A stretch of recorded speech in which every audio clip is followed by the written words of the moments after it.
एक समय की बात है, एक छोटे से गांव में एक साधु अपनी एक छोटी सी कुटिया में रहते थे।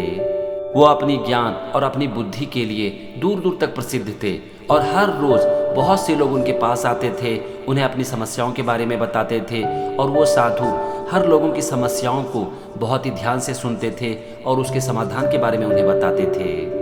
एक दिन गांव का एक लड़का साधु के पास आता है और उनसे पूछता है कि बाबा, मैं अपने जीवन में कैसे आगे बढ़ सकता हूँ। तो इस पर साधु कुछ देर के लिए सोचते हैं और फिर उस लड़के से कहते हैं कि बेटा, चलो हम लोग बाजार जाते हैं और वहीं पर इस सवाल का हम जवाब ढूंढेंगे। तो लड़का कहता है कि बाबा, बाजार में हमें इस सवाल का जवाब कैसे मिलेगा। तो साधु कहते हैं कि बेटा, तुम चलो तो मैं हूं ना तुम्हारे साथ, हम दोनों मिलकर इस सवाल का जवाब ढूंढेंगे। अब वो साधु उस लड़के को लेकर बाजार चले जाते हैं। थोड़ी देर दोनों घूमते हैं और घूमते घूमते दोनों एक कुम्हार के पास पहुंच जाते हैं, जो कि उसी समय मिट्टी के बर्तन बना रहा था। कुम्हार पहिए को घुमा रहा था, उसके ऊपर मिट्टी रख रहा था और बहुत ही आराम से उस मिट्टी को बर्तन का रूप दे रहा था।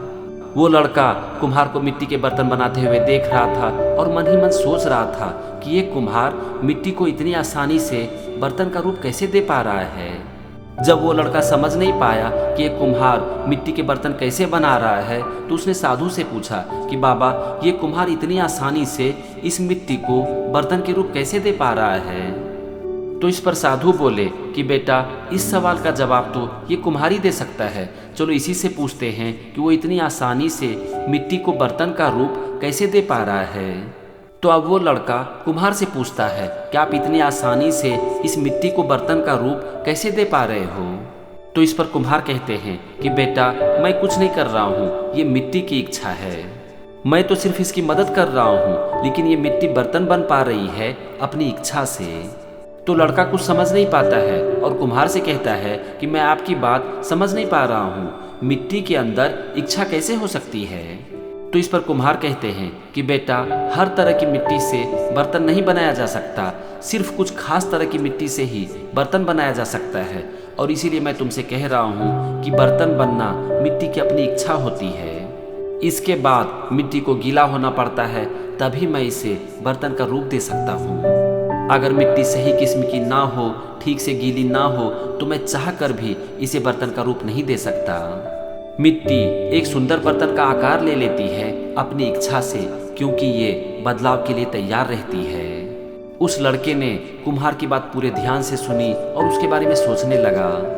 लड़के को कुछ सोचते हुए देखकर साधु बोले कि बेटा, चलो अब हम लोग कुटिया चलते हैं। और फिर दोनों वहां से कुटिया की तरफ निकल पड़े। चलते चलते रास्ते में साधु ने लड़के से पूछा कि बेटा, तुमने कुम्हार की बात पर ध्यान दिया, क्योंकि उसी में तुम्हारे सवाल का जवाब छुपा हुआ है। साधु ने आगे कहा कि जब मिट्टी गीली हो जाती है, बदलाव के लिए तैयार रहती है, तभी उस मिट्टी को बर्तन का रूप दिया जा सकता है। ठीक इसी तरह से एक मनुष्य जब अपने जीवन में बदलाव के लिए तैयार रहता है, तब उसकी जिंदगी बदलनी शुरू हो जाती है और वो सफल भी हो जाता है। जिंदगी की हर परिस्थिति में खुद को बदलाव के लिए तैयार रखना ही सफलता का सबसे बड़ा रहस्य है। और अगर तुम भी अपनी जिंदगी में सफल होना चाहते हो, तो तुम्हें खुद को बदलाव के लिए तैयार रखना पड़ेगा। साधु आगे बोले कि बेटा, तुम्हारे जीवन की परिस्थितियां हर समय तुम्हारे अनुकूल नहीं होगी। तुम जैसा चाहोगे वैसा हर समय नहीं होगा, और इसीलिए तुम्हें हर समय जीवन की परिस्थितियों के अनुसार खुद को बदलने के लिए तैयार रहना पड़ेगा। जब तुम खुद को हमेशा बदलाव के लिए तैयार रखोगे, तब तुम जीवन की चुनौतियों का सामना कर पाओगे। तुम्हें जीवन की चुनौतियों में अवसर दिखना शुरू हो जाएगा और यही तुम्हें जीवन में आगे बढ़ाएगी। अगर तुम खुद को बदलाव के लिए तैयार नहीं रखते हो, तो तुम जीवन में कभी भी आगे नहीं बढ़ सकते। बदलाव ही जिंदगी का नियम है, और अगर तुम सफल होना चाहते हो, तो खुद को जीवन की हर परिस्थितियों में बदलने के लिए तैयार रहो, तभी तुम जीवन में सफल हो सकते हो। दोस्तों, ये एक छोटी सी कहानी हमें जीवन की एक बहुत बड़ी सीख देती है, और वो सीख ये है कि बदलाव ही जिंदगी का नियम है। जो इंसान जीवन की परिस्थितियों के अनुसार खुद को बदल पाता है, वही जीवन में आगे बढ़ता है और वही सफल होता है। और ये कहानी हमें यही सिखाती है।